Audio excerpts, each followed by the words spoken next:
Good morning, everybody. I hope that you are having a wonderful day.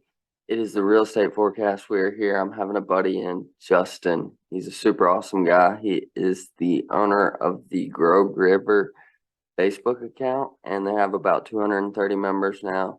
I'm really excited to get him in here and talk. He's also a mastermind student of Pace Morby, so he should be able to give us some great value and super excited. Yo, yo. Hey, good morning, Patrick. How are you doing, brother? Good morning. I'm doing great. How are you this morning? Doing good.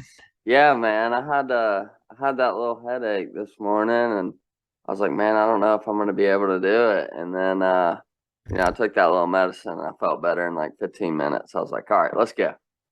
All right. Good to Yes. hear. Yeah. Yeah, I guess Pace was down with the peanut allergy or something. Yeah, I think it was Laura. I think it was Laura that went. I may be wrong, but I thought it was Laura that went in with the peanut allergy. I was in the Powerhouse Mastermind yesterday doing some live seller calls and stuff like that, Oh, and yeah. they were saying it was Laura, so I'm not sure. Well, interesting. Well, Yeah.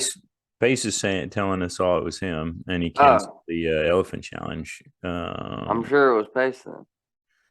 So, but yeah, no. That's Either wild. way, It's yeah. Yeah, it's wild. It's you. I mean, in this world, you just never know nowadays. You know. Yeah. Yeah, it's interesting stuff. I mean, my wife being from China, she's like, there's no such thing as peanut allergies over there. It's like, well, what are they doing differently? That's interesting. Yeah. Yeah. How is your wife? She's doing great. She is. She is great. That's awesome. I didn't Yeah. realize it. And Oh, how's go yours? ahead. Oh, mine's great. We got our little daughter. She just finished up swim lessons, and we actually just went through a little cold spell. I've just got off of my antibiotics today, so Oh, everybody's wow. feeling better. We're ready to get it kicked back in full gear. Awesome. Yeah. We haven't really seen each other talk since Clever, right? Yeah, clever, clever. And after I'd asked you to come onto the podcast, I was started really looking into your Facebook account and then your Facebook the Grow River um account that you have. And I saw that y'all are just in Nashville, which is really not that far away from where I'm in Birmingham, Alabama, so we're not Oh, really that nice. far away. Yeah. Yeah. And I was like, man, I should have been on the phone with Justin this whole time. Yeah, no, we got deals to be doing. Yeah. Yeah, yeah, absolutely. So how is all that going for you? What's everything looking like in your world of the real estate game? Well, things are going good right now. My focus is primarily multifamily. At least Mhm. that's my personal focus. I'm still doing a bunch of other stuff, so it's getting busy and going good. I'm trying to balance doing this Project Next thing with um, from the Time to Thrive challenge that Mhm. everybody just went through, trying to lead a group for Pace's Elephant Challenge, and I'm not by myself, thankfully. Right. Pace um, being as wise as he is, to set up at least five leaders in each group so that there'd be, a distribution of the work. Because at first I'm thinking I can handle it, but as it's getting busier and busier, it's like, man, how does Pace do it? He's Yeah. amazing. And I Yeah. just got to say, it's funny, if I close my eyes and I listen to you talk, all I see is Matthew McConaughey. Have you Yes. noticed that your voice and his voice are very similar? I've heard that for a long time. I guess ever since I went through puberty, I have heard that. Yes. That's really all right. All right. All right. There we go. Yeah. Yeah, no, Um. I really don't know where your car is, man. Probably. Yeah. I'm not sure if he was even in that movie, honestly. But, uh, Well, I I can't help but look at some of these books that you got behind you. The Rich Dad Poor Dad, that's what actually got me started in all of this. I think that kind of runs back to everybody. A lot of people, that's how they first get started. And you know, when I first jumped into real estate, I didn't really like, I knew that I wanted to get in and I knew that I wanted to make money. And when I went to Clever, it's like I had a little just like some sort of awakening in my mind of like, oh, this isn't just about me. I need to be doing this for other people because I'm not going to be able to satisfy myself with money or materialistic things. So I have to find something, um, that is outside of myself that is going to, give me fulfillment and happiness by helping other people. And, you know, I, I guess when I got back is when I had the realization of, well, I have a lot of work to do on myself if I want to become one of these, people that are doing really, really well in mastermind and are helping and giving service to so many people, that I had a lot of work to do on myself. So since I've been back, that's been like one of my main focuses, like reading books and like just trying to Mm. build my knowledge and my skill set. Because when I first jumped in, I was like, "Oh, I got this," and then like I was like, "All right, let's take a step back, like let's really learn this the right way, so that when I am hitting hard, I know what I'm doing, and it's not like I'm just all over the place." You know what I'm saying? Oh yeah, absolutely. Was it a bit like that for you when you first? How long have you been in real estate? We started in 2019, 2019. and we started. Um, our first purchase was our own home, and then we got that on a short sale. So even our own home was was a bargain. It's worth double what we bought it for now. Just 3 years later, which that the appreciation there is amazing. To have that kind of jump. Our second home was within the same month, and that was a fix and flip project. Um, and we were planning that was our whole model at that point. Mm-hmm. Basically, I'd connected with a local mentor who was a real estate agent, and that's what he did, was fix and flip. So Right. I just kept pestering him, saying, "Hey, I want to learn. I want to learn." And so he kept, making excuses to let me hang out with him and learn from him, which was fantastic. And um, he was a realtor, so he helped me get that first property. And then he gave me advice on how to fix it up. And me and my wife, being thinking we could do it on our own, we got our own subcontractors, got into a big mess. Ended up having to have our mentor at the time bail us out, which he did. He was awesome, but it ended up costing us about 20 grand more than we expected. Mm-hmm. And we thought at that point that we were going to be in the negative when we flipped it, but emotionally we just wanted this thing out of our lives, so we were going to put it on the market and just take whatever we could get. But it turned out that the market had adjusted a little bit, and the price, the ARV was about 20K more than what we expected, so we were able to actually walk away with about 12 grand Mm-hmm. from our first fix and flip, which was, a really low percentage. I wouldn't get into a fix and flip for Right. 12 grand, but you know, when you've got one that's a disaster and you think you're going to go away in the negative and you still end up failing forward with 12 grand, it's like, yeah, this ain't so bad. This is kind of a nice little hobby. Yeah, and that's like, I think that's really important because I think a lot of people, look from the outside of this industry and they're like, oh, all you got to do is just buy a house and pay some people and then you just sell it. And it's really not all that easy to get the time and the price and just get all of that correct, and being able to know where you're coming out on the end and being able to estimate that is a really, really tough job. I am certainly not an expert in it at by any means, but that's kind of where failing forward comes in as to where, well, if you let your fears and all of that stuff and let your mind focus on the problem and you just sit there and don't do anything about it, you're never going to get anywhere. So that's another thing that I had to train myself to do because I was really bad about that. I always thought about the problem and I was like, why am I not getting anywhere? Why am I not getting anywhere? Well, it's because you're not taking massive action to do the things that you know how to do, or you're not plugged into the community good enough and talking to people who know what they're doing. Um, so it's all been a very big learning experience for me, I guess, just because I've never worked a job like this. I've never started my own company, and I guess that ego, when you first get in, kind of like you were saying when you had the elephant challenge group, and you're like, oh, I'm the leader. I can probably handle all this. It's kind of like that. And, it's just really good to have a good community of people. And this podcast has really been great for me because I've been able to talk to a lot of people and just have them in and have good 45-minute conversations with them to just kind of pick their brain and, be able to apply that into my life and my business as well.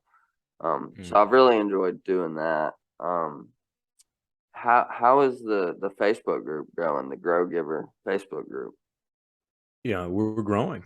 It's going better than expected, at least faster than expected. I think at first we got a lot of love from the sub two community, Mhm. people who got to know us in the mastermind and at Clever, and so they jumped over to support, and so we got to the first 80 or so real fast, and then Yatong and I were trying to do our YouTube presence together, and after a while, she just said, "You know what? I'm really just not into it."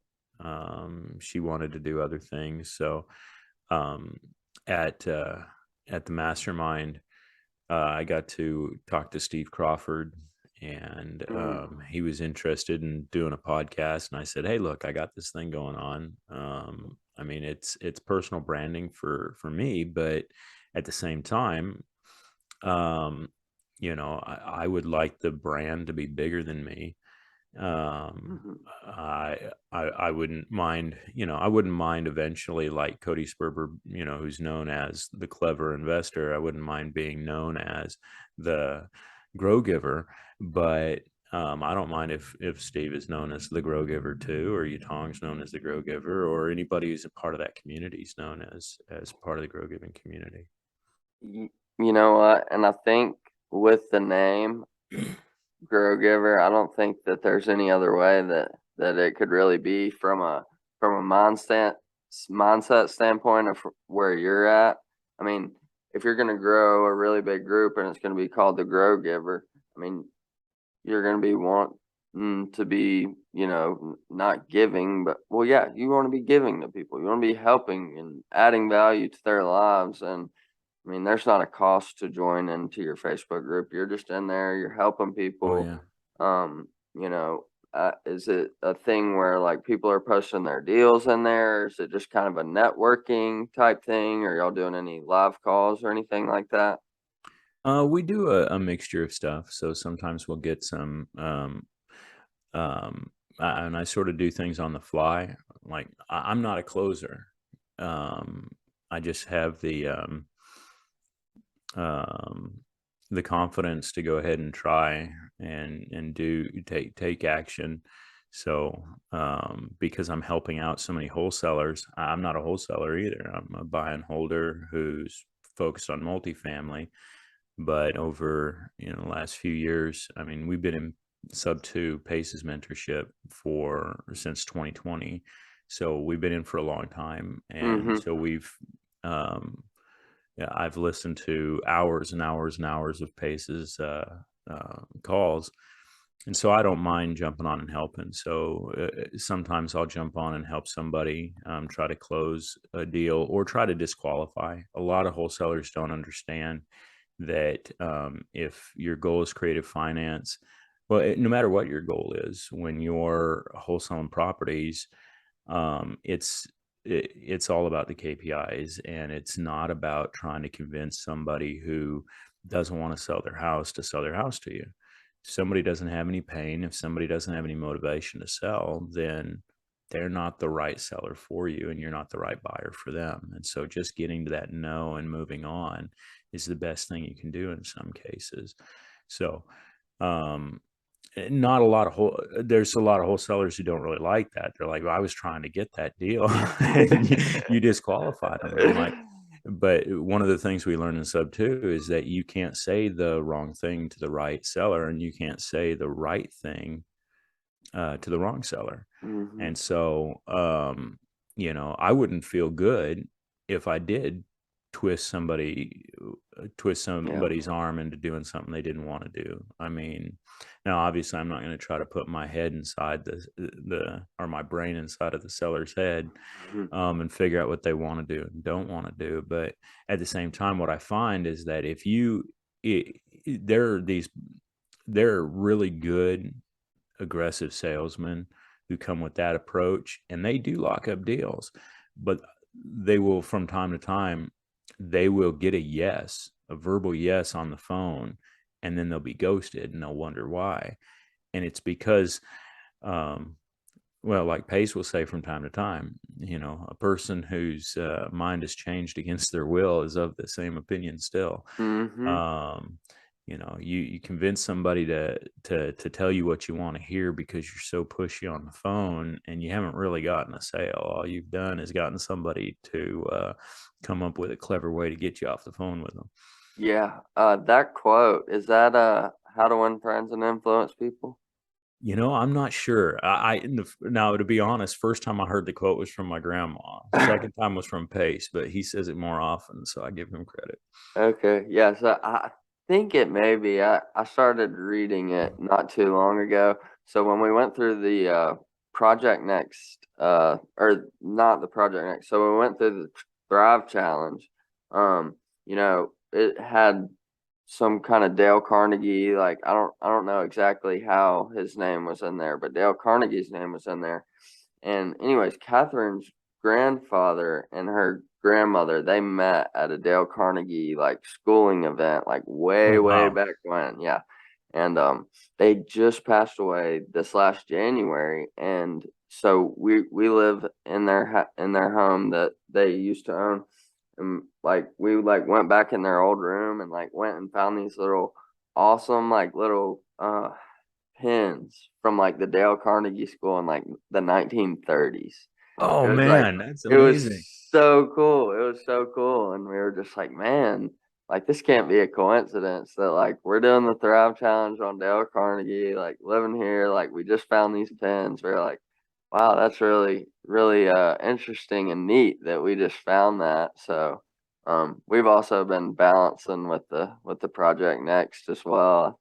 I'm almost to the third module, but um, Oh, very cool. yeah, I yeah, got a little stuck on module two, just because I'm still trying to figure out what to teach. But yeah. And when I was listening, I forget what the girl's name was, but during that challenge, when she was said take off like a helicopter and not like an airplane, mm, that really resonated with me. So just go and adjust on the way, and I've tried to really be applying that because, as I said, sometimes I get stuck up too much in my head and not enough action, and thinking of it that way has kind of really helped me out. Like, hey, let's just jump into it. Let's just go and fail forward, as you were saying, earlier in our talk. You know, the real estate thing has been a little bit tougher since I've started focusing more on myself.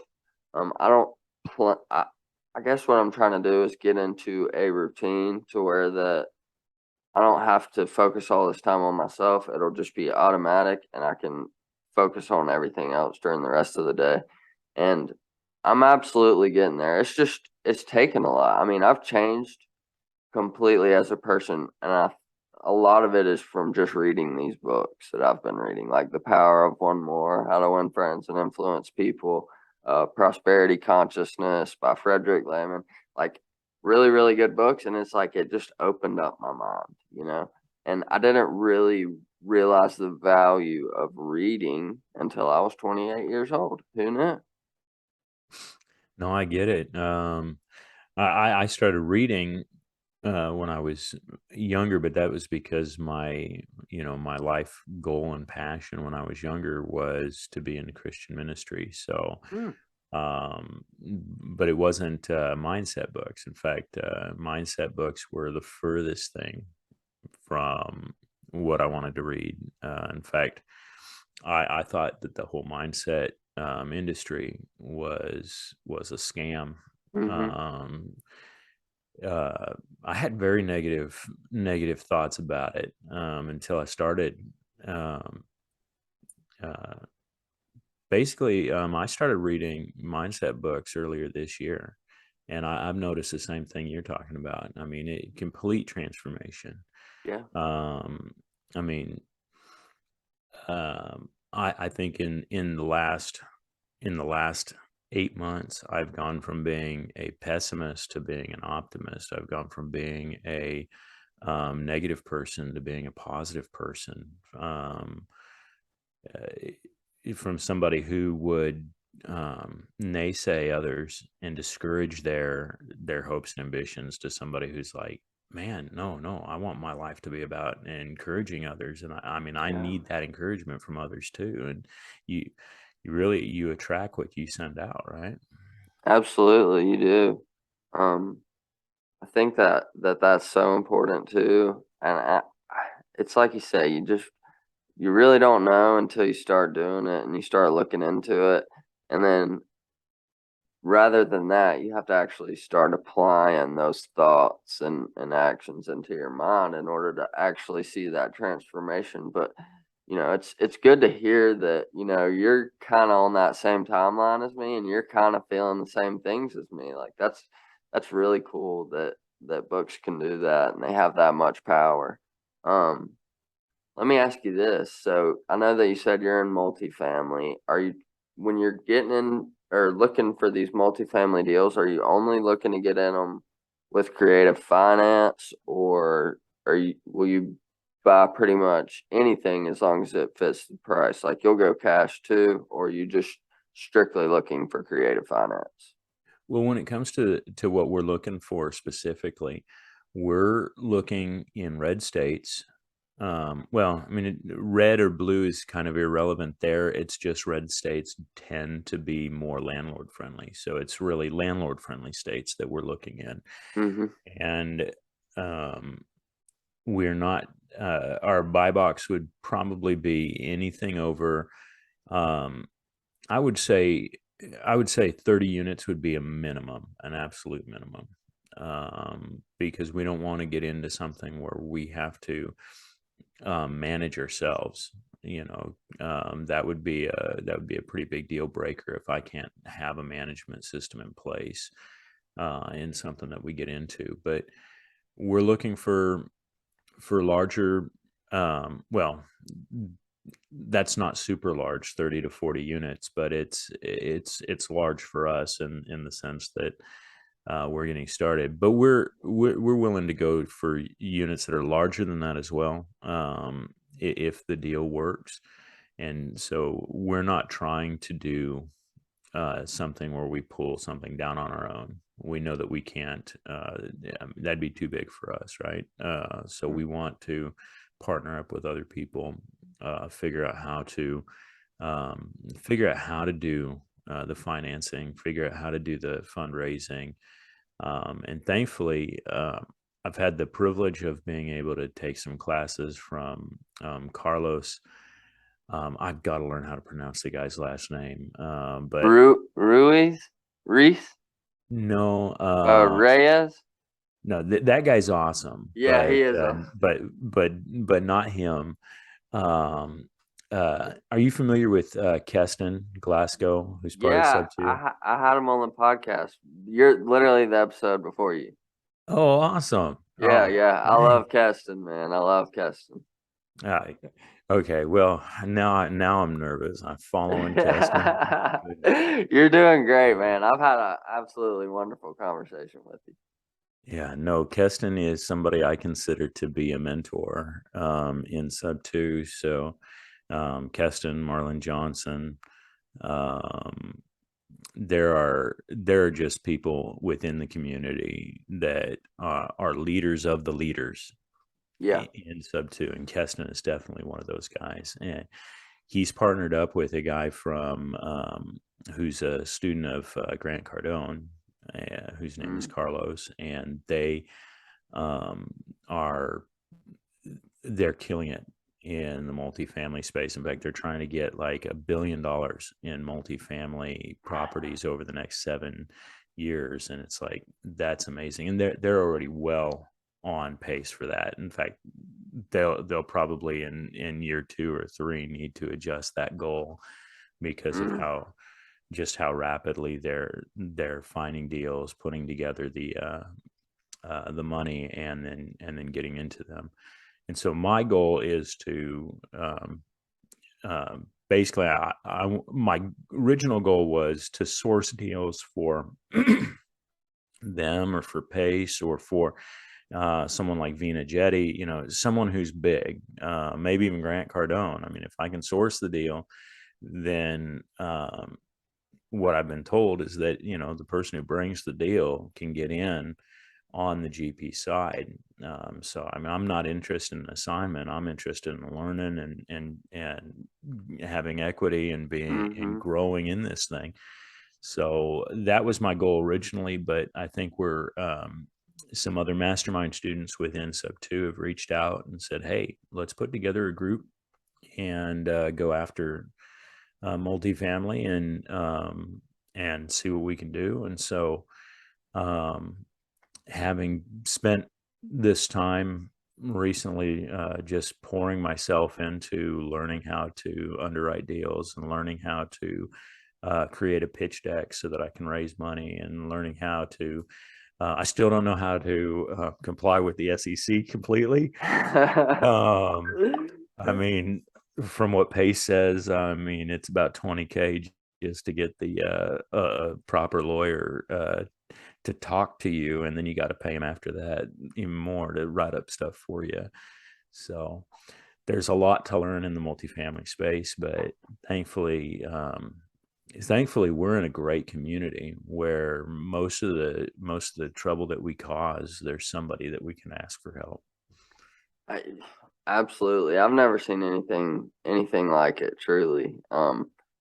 Everybody's so close and they really, really care about each other's success.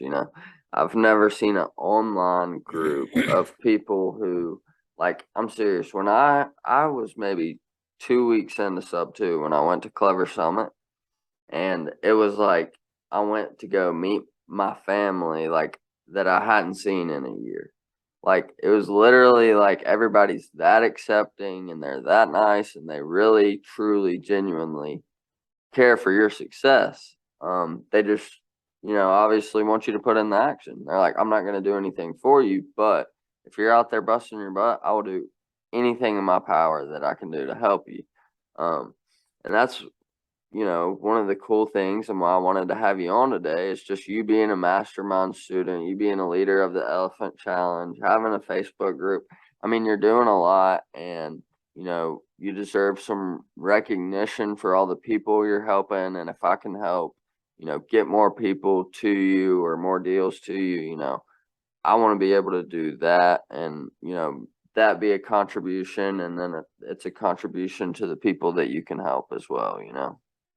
Well, man, I appreciate that massively, Patrick. And I got to tell you, um, I didn't know that you were only 2 weeks in when we got to meet in person at Clever. I'd assumed that you were a few months at least in, because you had inspired me before Clever.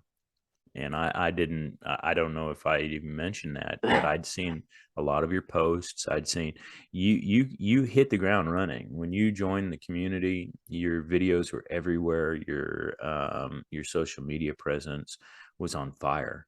And I'm like, man, this guy knows what he's doing. Him and his wife are, they're killing it. And so, yeah, no, I sought you out at Clever. I wanted to, I think I might even told you that I wanted to get a picture with you. I wanted to, Yeah, this and we is did get somebody. that picture. Yeah, Yeah, we did. yeah, we did. Thank you. I really appreciate that, man. I know that, I didn't really know even what I was doing kind of. And then when we went through the Thrive challenge, it like started kind of to hit with me. I was just like, "Oh, I'm just going after it. Like I don't care what other people think of me. Like I'm just going to try to add value and I'm going to keep doing it and I'm going to keep doing it. And the more that I do that, just like anything, I'm going to get better at it. And when you throw a video out there and it only gets 3 likes, like you can't let that get to you. You have to look at it like you're talking to a seller or something. Like, okay, what could I have done better here? What could I have said? What are the words that I'm saying? Like, what am I putting in the title? All kind of things like that. And just bringing energy. When you're sitting at your house and you're regularly talking, you don't talk like how you would talk to somebody if you're on the phone with a really not nice seller and you got your voice and you're speaking really clearly. Like all of that stuff plays into it. So I really appreciate it, but it's just more of me just taking action on what I can take action on since I was so new into real estate. um but I think that it's worked out very nice, and I think that it was a way for me to be able to really meet more people when I got to Clever since I had already done all that stuff. It's like I was walking through and I would just see somebody smiling from ear to ear at me, and I'm like, "Does this guy know me?" Like, and they'd be like, "Bro, I see you in the like Facebook group." So yeah, it was Oh it was a yeah. really really cool experience, and it was my first event I'd ever been to, so I didn't know what to expect, and it was absolutely, man. They tore the walls down in there, Oh my especially goodness. Yeah. especially on the last day when they raised all that money. That's when it really hit with me. I was like, man, this is different.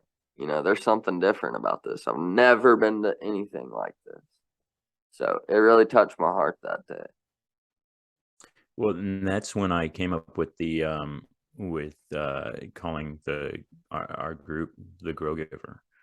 Was Yeah, it was heavily inspired by I forget the guy's name, Cody's partner, who is Um, the whole make money matter Was it emphasis guy. Andrew? Maybe I can't remember. I can't remember. I think it might. I think it might be Andrew, but I can't remember. It doesn't matter. He did a great job. We'll figure out his name. I'm gonna throw it up on the top of the screen for the YouTube video. Oh, very good. It was intense, and uh, thankfully, even though I think Clever's done, I think that was the last one, unless Cody surprises us towards the end of the year or next year. But Pace is saying he's going to do something in Arizona this year. Oh, sub two Um, summit. yeah. Sub two summit, man. I will be there. That would be super awesome. Um, So how often, I mean, do y'all kind of stick to Nashville and stay there a lot? Or y'all traveling a lot? Like, are you getting deals more in your location, or y'all getting a lot of stuff out of state too? Well, we're the deal flow is ramping up the more visible we are, and the more that we do things on through social media, and the more people that we meet, the more that we are trying to provide value. It's amazing. So far we only own in our local market. So we only have things here in Clarksville and Nashville, the Middle Tennessee area, but we're open, like I said earlier, to buying and to doing deals pretty much anywhere where they're landlord friendly.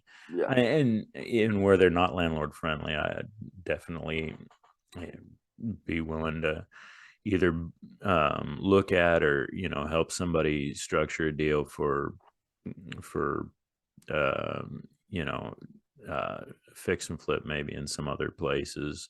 Mhm. It's not really what I do, but if I know somebody and I can help in any way, I'm happy to.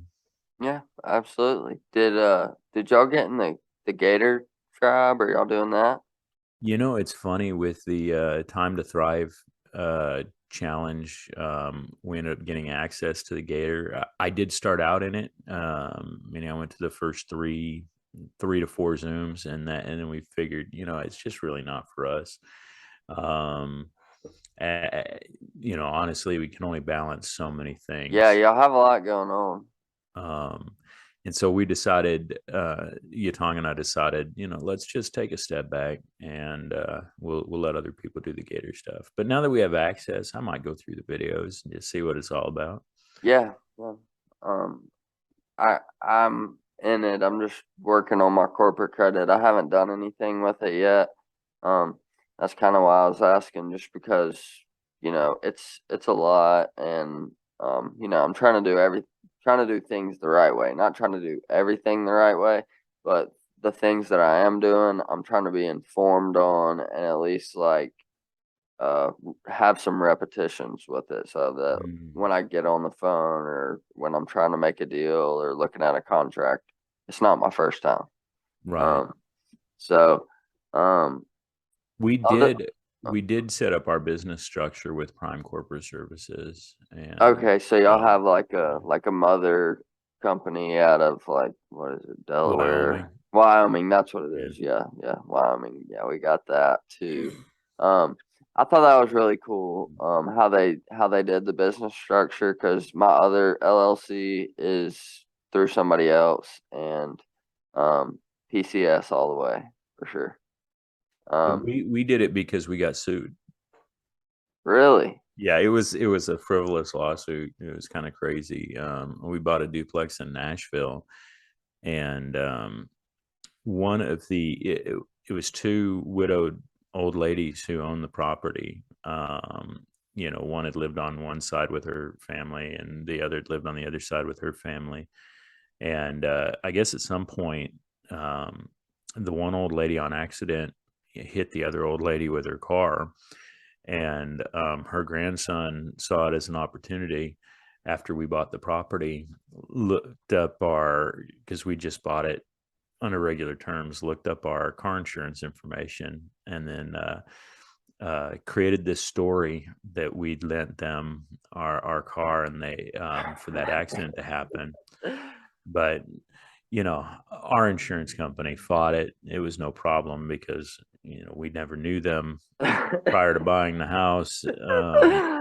Oh The my make and model God. of the car was I believe it was like a Chevy, and as much as I like Chevys, but I haven't owned a Chevy since I was like, you know, in my early 20s. So Mhm. That is wild. yeah, well, That- thankfully, it was resolved pretty easily. But Pace called us knuckleheads and told us to set up our business structure properly, and so we Mhm. did. And here we are, Yeah. man. Well, we got about 1 minute and 40 seconds left. Is there any last quick shout outs you want to do? I'm gonna throw all of your social media handles up and everything, but any Oh, last awesome. thing you want to say? No, just thanks for having me on and doing this. This is fantastic. At some point, Steve and I'll get you on the Grow Giver and talk to you about your journey, and it'll be fun. Absolutely, man. I really, really, really am glad that I got over my headache. I'm glad that I got up and came to talk to you this morning. I really enjoyed it, and I hope that we can keep in touch in the future. Just maybe weekly basis, just to talk and catch up, because I really enjoyed our conversation, man, and I hope the best for you. So, if there's anything I can do for you, just please reach out to me, and I'll do the same. Fantastic. Sounds good, my friend. Absolutely, buddy. Have a great day. You too. Bye bye. Bye.